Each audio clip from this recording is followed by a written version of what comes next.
What's up, agents? Patriot here. Welcome to another Division 2 vendor reset video. This is going to be Cassie Mendoza for the week. Vendor reset was yesterday. We didn't get anything too good, but make sure to go to Dark Zone East and get the Hollow Man mask. It's actually quite decent. Links will be at the end of the video and in the description for the vendor reset, the normal one. So, like I said, it's Cassie Mendoza. Hopefully, we can get some better items from her this week. First and foremost, I have to go through this every week because I still get questioned every week how to find the snitch and how to activate Cassie Mendoza. So Cassie Mendoza is this symbol on the map, the shopping cart. To unlock her, you need to find the snitch, and if you have done the bounty already, you don't have to do it again. First place is going to be just east of Lincoln Memorial, right over there by the Outcast lockbox. Then, this is the place I normally go to, Truman Safe House. I even know the name of it off by heart. Go over there by the Outcast lockbox, over there, right by this building, and then there'll be like a green truck. Third place I normally go to is the shop safe house. Just go east of the mast control point, right over there. There's some steps. Normally he's there.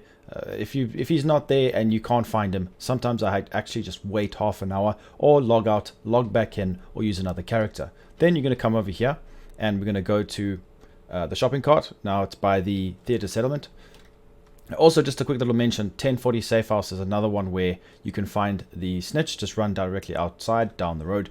There's a lot of locations where the snitch is, but normally you only need to know about 3 or 4, but it is kind of annoying, but it is what it is, and we have to do it every single week. Hopefully they can address this, because it can be quite frustrating, especially for me trying to get the videos out. Now, before we get into this, you need all hunter masks. I can't do it. My game is bugged out. I can't actually get all of the hunter masks.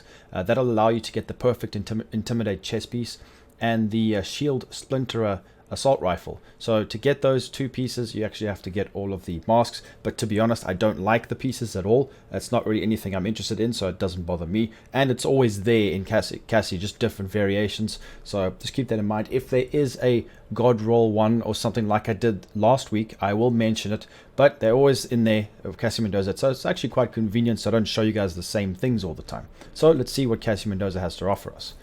Lightning Rod Pistol. This has got perfect salvage. Killing a target has an 85% chance to refill the magazine. Okay, so pistols is not something I really specialize in. There's some interesting aspects towards pistols. Now, if you want to get the regular pistol, you need to do the new Iron Horse Raid. Now, it's important to give it a try. Go get it. I'm still waiting to get the Ravenous. With regards to pistols, though, to be honest, guys, the Liberty is just too good. If you were looking to use a pistol, I wouldn't use this one. I would use the P45. It just depends. This one isn't the greatest, but it has got perfect salvage. So if you're looking to use some kind of utility build, it could be potentially useful, but I have never really used this gun before. So let me know in the comments if you guys have some good ideas where you can utilize this talent. Firm Handshake gloves. Now, I've tried to make myself very clear. I see people running 4-piece Eclipse Protocol status effect build using the Burn Pyro Launcher and the Vile Mask. Do not use these gloves on that build. Does not make sense. You only get 15% status effects. If you wanted to make an SMG damage hybrid, this would be perfect. But Golden Gear gloves gives you 10% plus another 10% from the one piece. That's 20% as opposed to this, which is 15% status effects. I see so many people making those mistakes, so just make sure to not make that mistake and try to learn from this. So these are actually not too bad.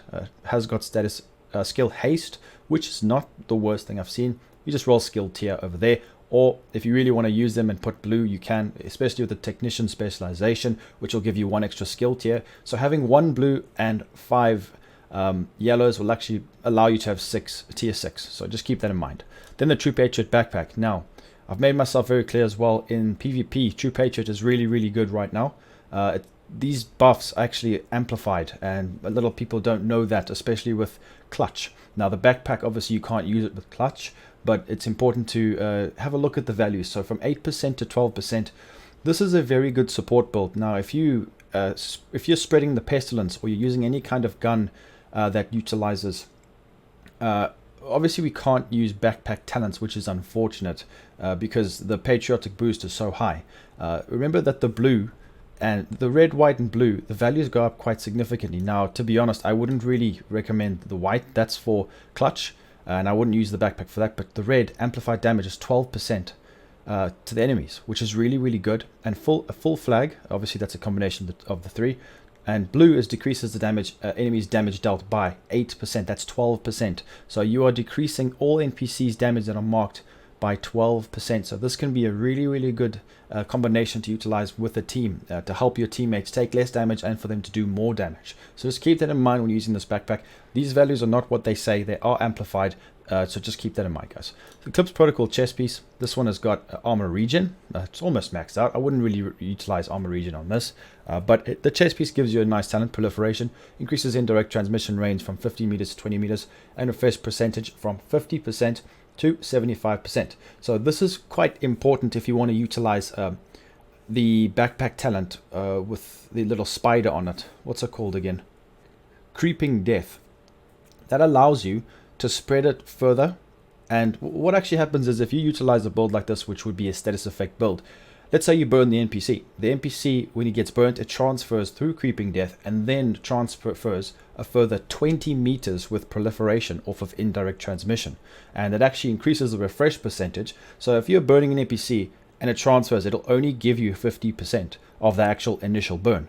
So 75% if you add it onto the firewall specialization, it actually really is a nice buff. So it is important to note that if you want to do a full-on spreading Eclipse Protocol build, this is a must-have with that Creeping Death, which actually does help you a lot. Even though there are other talents that could potentially give you more damage, it just depends what kind of status effect you want to use. Maybe if you use the foam chem launcher, you could actually use this rather than going for more damage off the backpack talent. So something to note. Ongoing directive gloves. Now these are actually quite nice. Weapon damage 13.7 weapon damage, 4.1% crit chance, not bad. Strikers knee pads with weapon damage 11.1 and status effect. Then we've got hardwired holster, armor regen. It's almost maxed out, 3/4 rolls, not too bad.